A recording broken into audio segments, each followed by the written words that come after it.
जी हां, हम बात कर रहे हैं कैम्ब्रिज यूनिवर्सिटी में दिए गए राहुल गांधी के भाषणों की। दरअसल ब्रिटेन की कैम्ब्रिज यूनिवर्सिटी में लेक्चर देने गए कांग्रेस नेता राहुल गांधी ने मोदी सरकार पर गंभीर आरोप लगाए हैं। ब्रिटेन के दौरे पर गए राहुल पिछले दिनों अपने नए लुक को लेकर चर्चा में थे, क्योंकि वो बहुत समय बाद सूट बूट में नजर आए थे।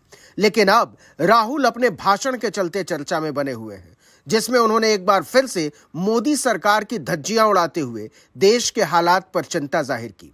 अपने भाषण में उन्होंने मोदी सरकार की नीतियों की जमकर आलोचना की और खुलकर अपनी राय दी। राहुल गांधी ने कहा कि शायद महिलाओं को गैस सिलेंडर देना और लोगों के बैंक अकाउंट खुलवाना अच्छा कदम है।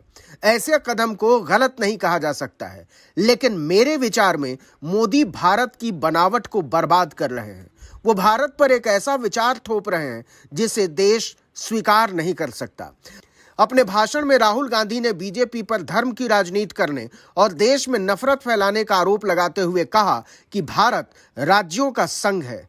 भारत में धार्मिक विविधता है। भारत में सिख, मुस्लिम, ईसाई, बौद्ध, पारसी सभी हैं, लेकिन मोदी इन्हें दूसरे दर्जे का नागरिक समझते हैं। मैं इससे सहमत नहीं हूं।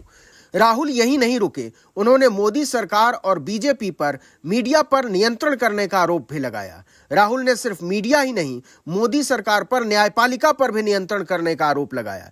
इतना ही नहीं, राहुल गांधी ने अपने भाषण के दौरान पेगासस मामले का जिक्र भी किया। उन्होंने कहा कि मेरे फोन में पेगासस है, और केवल मेरे फोन में पेगासस नहीं है, ऐसे नेताओं की एक बड़ी तादाद है जिनके फोन में पेगासस है। बहुत से खुफिया अधिकारियों ने मुझे फोन पर बात करते समय सावधानी बरतने को कहा, क्योंकि मेरा फोन रिकॉर्ड हो रहा है। आपको याद होगा, साल 2021 में एक रिपोर्ट सामने आई थी। इसमें कहा गया था कि इजराइल के पेगासस स्पाईवेयर की मदद से भारत में कई नेताओं, पत्रकारों और सार्वजनिक जीवन से जुड़े लोगों का फोन हैक किया गया है। रिपोर्ट में 150 से ज्यादा लोगों के फोन हैक करने की बात कही गई थी। वहीं भारत में कम से कम 38 लोगों की निगरानी की बात कही गई थी। हालांकि सरकार ने इन आरोपों को खारिज कर दिया था। इसके बाद मामला सुप्रीम कोर्ट भी पहुंचा। आज भी विपक्ष इस मुद्दे को उठाता रहता है। राहुल उसी का जिक्र करते हुए मोदी सरकार की बखिया उधेड़ रहे थे। राहुल गांधी ने कहा कि मेरे खिलाफ कई आपराधिक मामले दर्ज करवाए गए, जिसे अपराध की श्रेणी में नहीं रखा जा सकता, लेकिन सरकार यह करती है।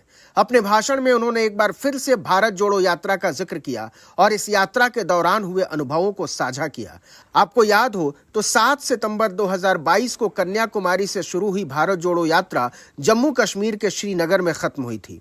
कांग्रेस ही नहीं, विपक्ष के बहुत सारे नेताओं का मानना है कि 3,500 किलोमीटर से ज्यादा लंबी इस यात्रा ने राहुल गांधी ही नहीं, कांग्रेस पार्टी को भी मजबूत किया है। बता दें कि यह पहला मौका नहीं है जब विदेश की धरती से राहुल गांधी ने मोदी सरकार की आलोचना की हो। इससे पहले साल 2022 में भी राहुल गांधी कैम्ब्रिज यूनिवर्सिटी गए थे। उस दौरान भी उन्होंने मोदी सरकार की नीतियों की जमकर आलोचना की थी। तब भी राहुल बहुत चर्चा में रहे थे, लेकिन इस बार इसकी चर्चा ज्यादा हो रही है, क्योंकि भारत जोड़ो यात्रा की कामयाबी ने न केवल राहुल गांधी को एक गंभीर राजनेता के तौर पर स्थापित किया है, बल्कि उनकी विश्वसनीयता में भी इजाफा किया है। इस वीडियो में इतना ही।